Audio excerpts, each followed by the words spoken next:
Mobile payment systems want to free us from cash and cards, but are they ready to replace your wallet, and which one is best? This is Apple Pay versus Samsung Pay versus Google Pay.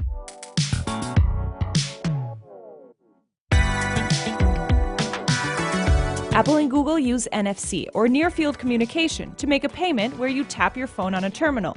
Most newer terminals come equipped with NFC, but not all. Samsung Pay uses NFC and a technology called magnetic secure transmission. When you hold the phone to a terminal, it sends a signal that simulates the magnetic strip on a card.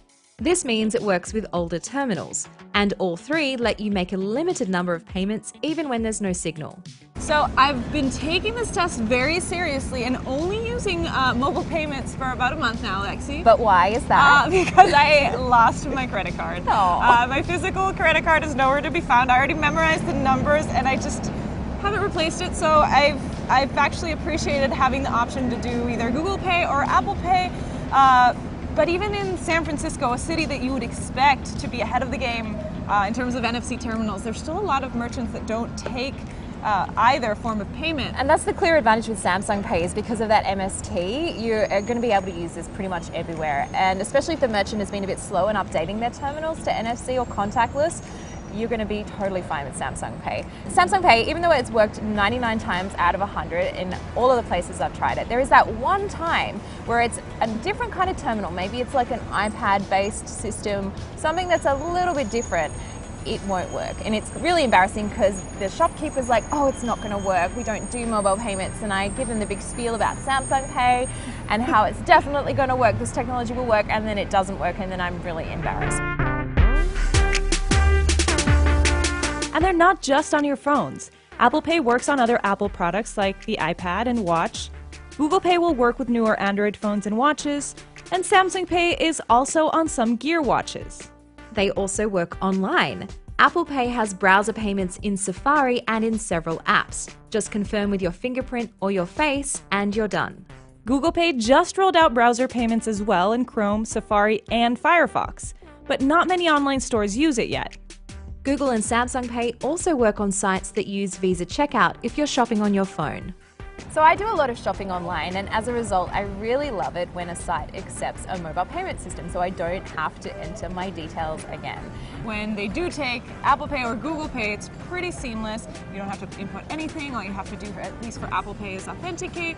The downside with Apple Pay is that it only works in Safari. Google Pay you can do in any browser. Right, and the one thing I did find with Google Pay, which was really interesting, when I did find an app that supported it, there are quite a few. It actually tells you in the Google Pay app like exactly which ones it will take through the checkout process.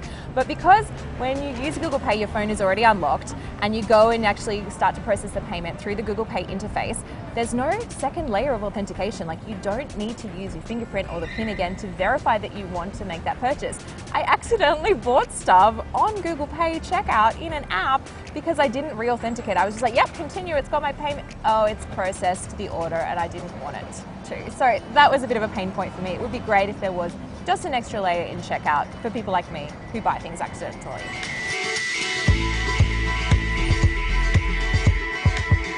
Apple Pay Cash lets you send money to friends through iMessage and split the bill.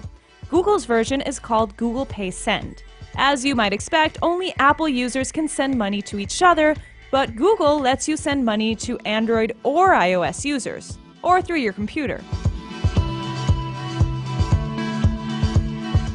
So sending money to friends, we have the option of Apple Pay Cash or Google Pay Send. At the time we recorded this video, Samsung Pay does not have a peer-to-peer payment option. Out of those two, which one do you use? So if I have to be completely honest, I don't use either very much. Why? Because there's other options that perhaps are better or that I had already been using. So for me, Google Pay, the fact that I have to download yet another app, that's my biggest barrier of entry. I already have Venmo installed on my phone. I already use others like social media to pay friends. Apple Pay Cash is fine for other people with iOS devices. It's always a gamble. Do they have it? Do they don't? Same thing with Google Pay. And so I don't want to be guessing. I have to say, I kind of agree with you here. I don't use one of those as my primary source of sending money. I use Zelle, which is in the US, it's that bank-based peer-to-peer transfer system because it's fast. Like within 5 minutes of hitting send that money, it's in my account, which is kind of crazy. Google Pay Send is probably the second fastest for me. It's usually within like 1 business day it's in the account. And then Apple Pay Cash is unfortunately the slowest. It's 1 to 3 business days. But again, all of this depends on the bank that you're with and compatibility. Mobile payment systems use a method called tokenization to keep card details secure. Once you add your cards to the app, it generates a virtual account number and your real card number is never given to the merchant. If your phone is stolen, all 3 let you wipe your device remotely, which will remove your virtual wallet right along with it. But is your phone really ready to replace your wallet? We challenged all 3 to see which one could buy us more stuff in San Francisco. I took Google Pay and Apple Pay. And I took Samsung Pay to find out. Hi, do you take yes. Apple Pay or Google Pay? Just get a chamomile tea, please. Okay, thank you. Hi, can I get a chamomile tea? I just placed an order with you. Thank you. Cool. Thank you. Thank you.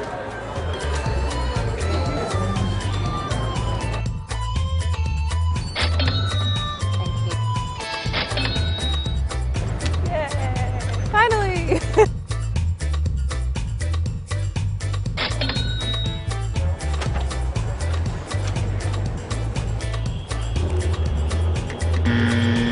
No.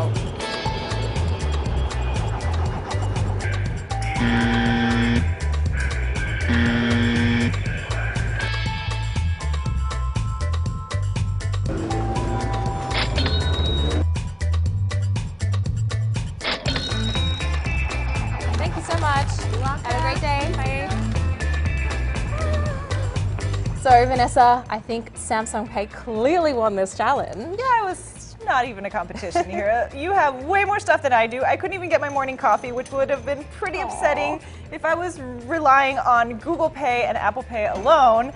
I did get some nice flowers, and maybe it would have been a different story online. Also in other countries around the world, like Australia, where I'm from, NFC and tap to go is huge. Like you can really get away with never having your wallet and only ever using your phone if you want to. On the other side of the coin, there's El Salvador, where I'm from, where these type of payments aren't even on their radar, so we probably wouldn't have been able to buy anything. So at the end of the day, knowing the benefits of each, which one would you choose? Samsung Pay, definitely. I mean, I know it's only available on Samsung devices, but I think it's enough of a game-changing feature for me to totally get rid of my wallet if I don't want to carry it with me. I would probably choose Samsung Pay as well. Obviously, I'm their #1 target. I lost my card, but I do look for other factors in a phone, so I don't know if that alone would be enough to sway me to buy the phone. But what do you guys think? Which one would you choose? Please hit us up on the comments below and tell us what else you want us to compare next.